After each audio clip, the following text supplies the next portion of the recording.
Hope everyone is doing fine. I am Pooja Kundu from NRS Medical College. Today, my topic of discussion is inflammation. So, let us start this topic.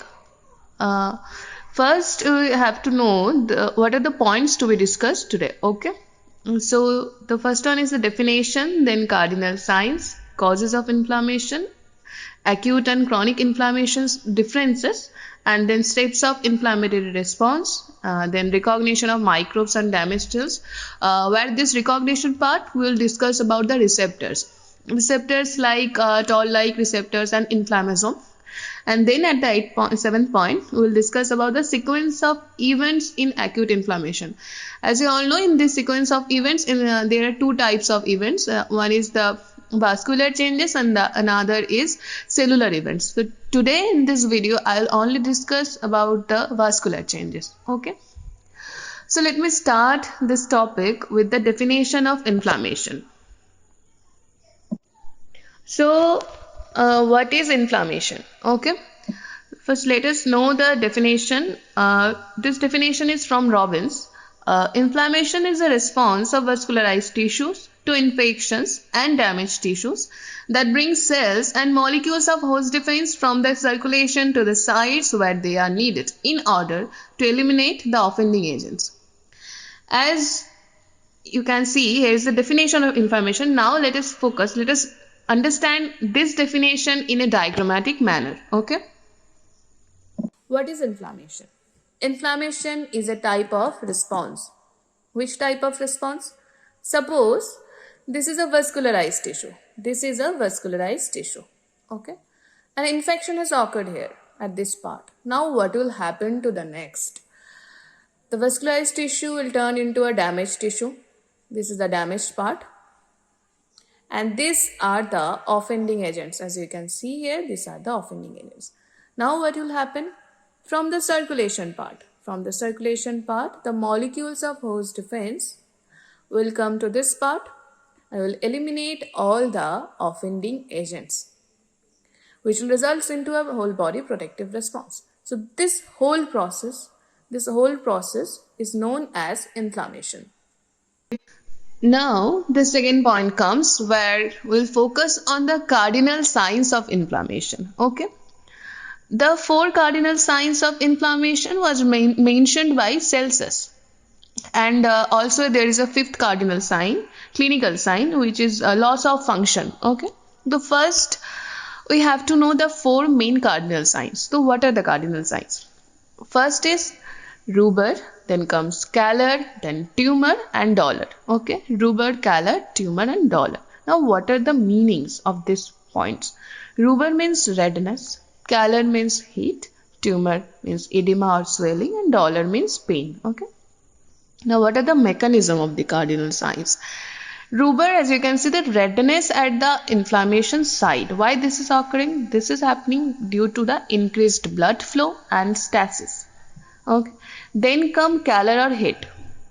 This is occurring due to the increase in blood flow at the inflammation site. Then edema or swelling, as we all know why edema and swelling is happening at the inflammation site. This is due to the increased vascular permeability, which is causing escape of a protein-rich fluid from blood vessels. Then the last point, which is dolor, that means pain.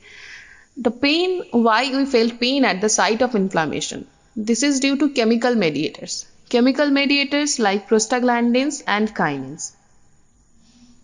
So these are the 4 cardinal signs, okay, and these are these mechanisms. Now let us focus on the causes or stimuli of acute inflammation. So what are the causes? There are a few causes. I will come point by point. The first one is the infections, then come tissue necrosis, then come foreign bodies, and the last one is the immune reactions. Infections, whenever we're saying that there is infection has occurred at that part, what do we mean by infection? Infection can be caused due to bacterial, viral, fungal and parasitic, and sometimes due to microbial toxins. Then comes acute inflammation is occurring due to tissue necrosis. as we can mention tissue necrosis, this is the outcome of few causative agents, and there are some disease which is occurring ischemia, which in result turn into the tissue necrosis. As we can see, for example, myocardial infarction, which will turn into ischemia and which will turn into tissue necrosis. Then comes physical agents like mechanical trauma. The trauma may be blunt or penetrating or crush injuries. And then come thermal injuries like burns or frostbite, anything. Okay? Then come radiation, then electric shock or sudden changes in the atmospheric pressure. As these are all the physical injuries are causing tissue necrosis, and there is also a point which is known as the chemical injury. And chemical injuries are due to the strong acids and alkalis, insecticides and herbicides. Okay. Now, at the third point, as we can see, there are a few foreign bodies which are causing acute inflammation. And at the last point, there is immune reactions which are causing acute inflammation. Immune reactions, whenever you're saying there is like any kind of immune reaction has occurred at this part, what are the immune reactions? Those are hypersensitivity reactions and autoimmune diseases. Now, as we have known the causes of acute inflammation, now let us come to the differences between acute and chronic inflammation. In few points, we will discuss the differences. Okay. First comes onset. What is the onset of acute inflammation? The onset is rapid in onset, usually in minutes or hours. And what is the onset of chronic inflammation? It is slow in days. The onset is in days. Okay. Then comes the predominant cells like cellular infiltrate. What are the most predominant cells in case of acute inflammation? As we all know, neutrophils, also called polymorphonuclear leukocyte. Then comes in case of chronic inflammations, the predominant cells are lymphocytes, monocytes or macrophages and sometimes plasma cells. Then the characteristics of acute inflammation. The characteristics of acute inflammation is exudation of fluid and plasma proteins which will cause edema and the immigration of leukocytes. And in case of characteristics of chronic inflammation, inflammatory cells associated with the proliferation of blood vessels, tissue destruction and fibroblast proliferation. Okay. Then comes the point injury or damage to tissue and fibrosis. Usually in case of acute inflammation, what you can see, the tissue injury is usually mild and self-limited. But in case of chronic inflammation, the tissue injury is severe and progressive. Okay. Now comes to the last point, local and systemic signs. In case of acute inflammation, the local and systemic signs are very prominent, but in case of chronic, the signs are less prominent. Now, let us come to the steps of inflammatory response. There is a mnemonic kind of, there are 5 R's, okay, which will be the steps of, to which we will know the steps of inflammatory response. So, 5 R's, what are the 5 R's? First one is recognition, then recruitment, then removal, then regulation, then repair. Recognition of the injurious agents, which will recognize injurious agent is more important because if you can't recognize the injurious agent, then the other process will not occur respectively. Okay, the recognition, this process is occurring through the few receptors, as I will mention that after. The receptors are like toll-like receptors and inflammasome. Okay, then comes the recruitment of inflammatory vessels. Recruitment or extravasations of inflammatory cells.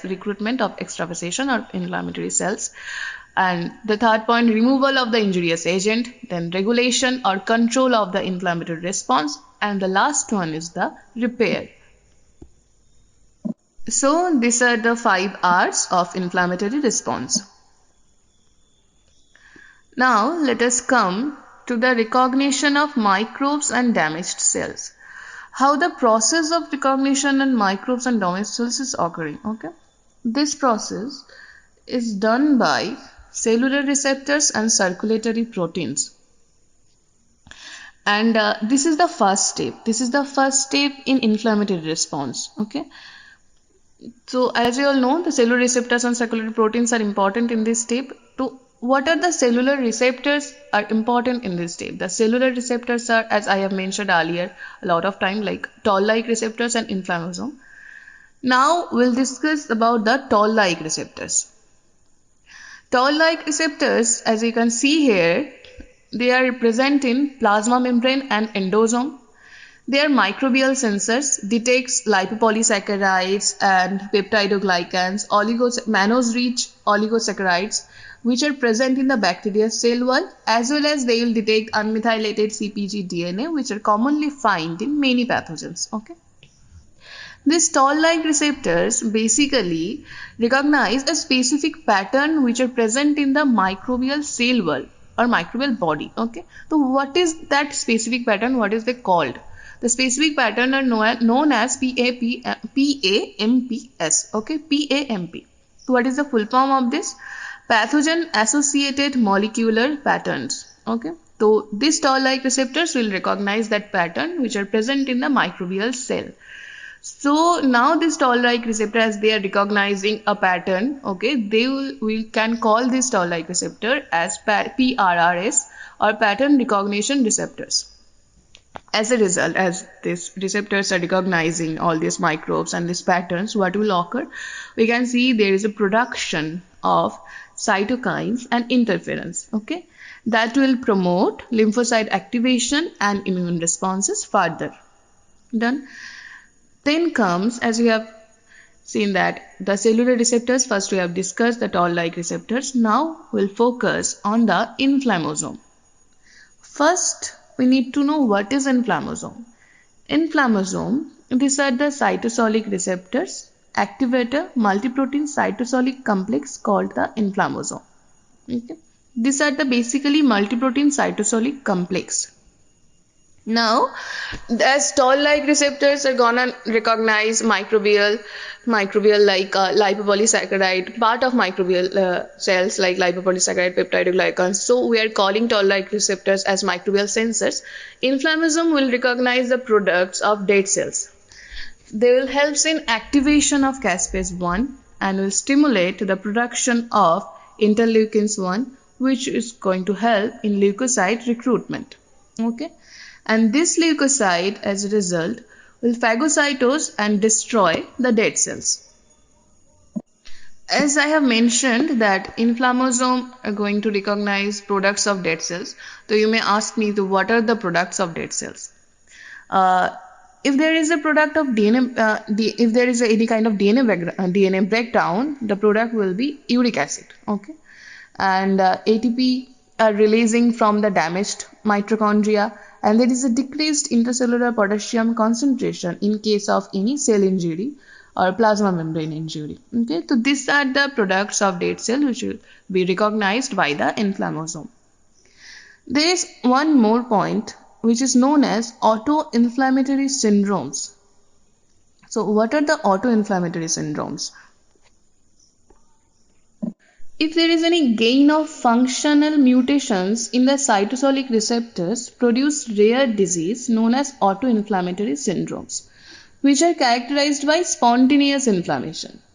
IL-1 like interleukin-1 antagonists are effective in treatment of these disorders. Okay.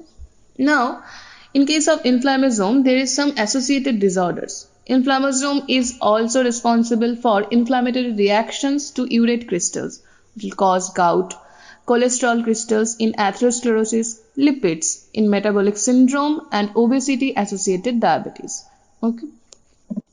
So in this way, this is the whole way. Like in this the previous cellular, I have mentioned the whole process like cellular receptors in two parts, toll-like receptors and inflammasome. In this whole way, these cell receptors will recognize the microbes and damaged cells. Now, as I have already mentioned this before, recognition of microbes and damaged cells are done by the cellular receptors and circulatory proteins. I have discussed the cellular receptors. Now let us come to see the circulatory proteins. So here I will only mention the circulatory proteins. I will discuss this after in my next video. Okay. The circulatory proteins are the complement systems, then mannose binding lectins and colectins. These circulatory proteins will recognize microbes and function to destroy all those blood-borne microbes and stimulate inflammation at the site of tissue infection. Now, let us focus on what are the sequence of events in acute inflammation. There are two events. The first one is the vascular changes, means reactions of blood vessels. The second one is the cellular events, that means reaction of leukocytes. In the cellular events, there are two types of events. One is leukocyte recruitment or extravasation, and the another is activation of leukocyte. We'll discuss the cellular events in the next video, but in this video, we'll know about the vascular changes. So what is the motto of vascular changes? What is the purpose of these vascular changes? The purpose is to deliver the circulating cells, fluids and plasma proteins from the circulation to the sites of infection or tissue injury. Okay, this is the purpose. Now, the reaction of blood vessels in acute inflammation consists of changes in the vascular flow and caliber, and the next point is the increased vascular permeability or vascular leakage.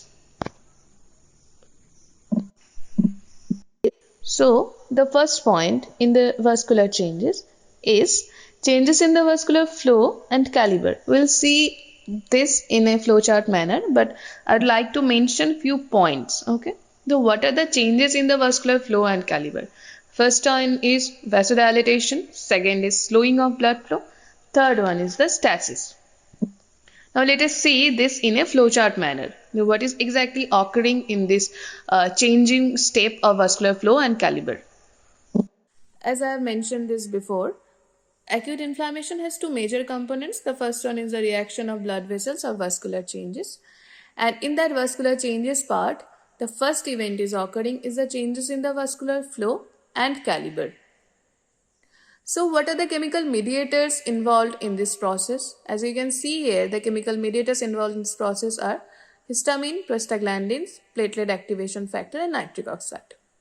These factors are causing vasodilatation of arteries. Okay.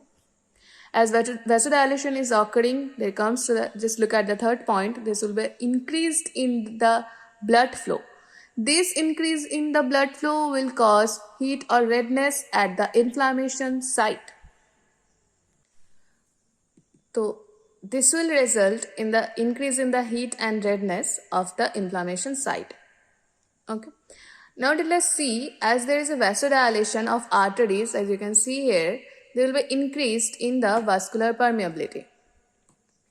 As there is increase in the vascular permeability, the fluid will accumulate in the extravascular space.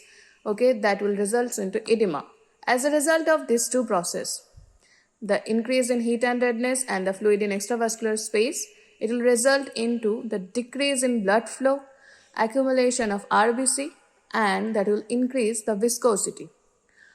As these processes are occurring, there's a decrease in the blood flow, RBC amount increases, and increase in viscosity, that the whole will result into the engorgement of small vessels, which will result into stasis. So this is the whole mechanism of the changes in the vascular flow and caliber.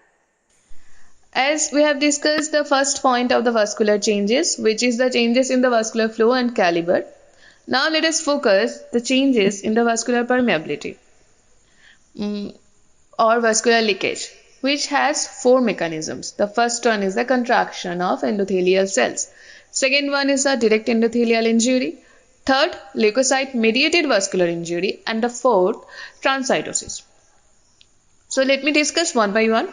The first one is, as we have said, contraction of endothelial cells. As you can see here, there is two endothelial cells. Let us focus on the endothelial cells which is there in the below. Okay, as you can see, there is a contraction of the endothelial cells, and there is a gap in between these two endothelial cells. Okay, through this gap, there is the fluid will call escape of through this gap there will be the escape of the protein-rich fluid. In this way, there will be the increase in the vascular permeability. So this is the most common mechanism and occurs immediately. This is also known as immediate transient response, and the chemical mediators which are involved in this process are histamine, bradykinin, leukotrienes, neuropeptide substance P. So I think you have understood this, that there is two endothelial cells, and as they have contracted there is increased gap, and through this gap there is escape of protein rich fluid. And this escape of protein rich fluid will cause edema, and this, which is the one of the cardinal signs of inflammation, as I have already mentioned this before. Now let us come on the second mechanism of vascular leakage, which is the endothelial injury. What the causes of endothelial injury here?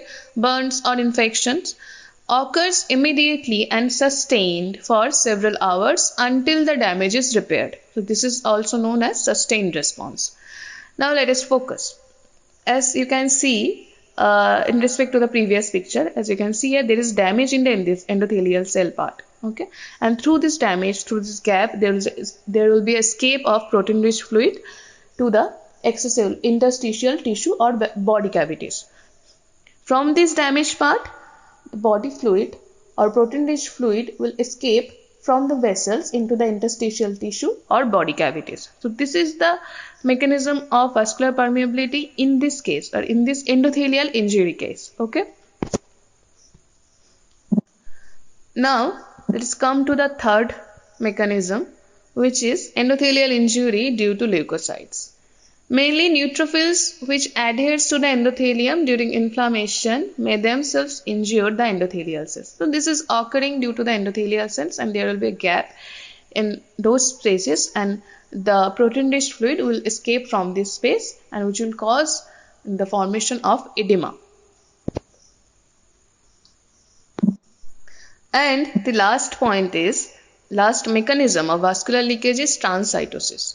In this transcytosis process, the process is of transport of fluids and proteins through the channels called vesiculovacuolar organelle is increased in numbers during inflammation. Like there will be increase in channel number. In those channels, there will be escape of protein-rich fluid from the vessels to the interstitial tissues or body cavities. Okay, the whole process is known as transcytosis, and which will result into the formation of edema, which is one of the cardinal signs of inflammation, as I have already mentioned before. So this is the whole process, whole mechanism of the vascular leakage. Okay, let me repeat this. As I have mentioned the four process. The one is contraction of endothelial cells. As you can see here, the cell is contracted here, and the fluid leakage is occurring in between the spaces. In that part, the endothelial injury and the damaged part. From that damaged part, there will be leakage of the fluids, and the next, the same as the endothelial injury, but the one thing is added, that is leukocytes, neutrophils. And the last one, as mentioned before, an increase in the number of vesiculovacuolar organelles channels. So this is the whole thing I have discussed before. In my next video, I'll discuss about the cellular events, which will consist of leukocyte recruitment or extravasation and the leukocyte activation. Thank you.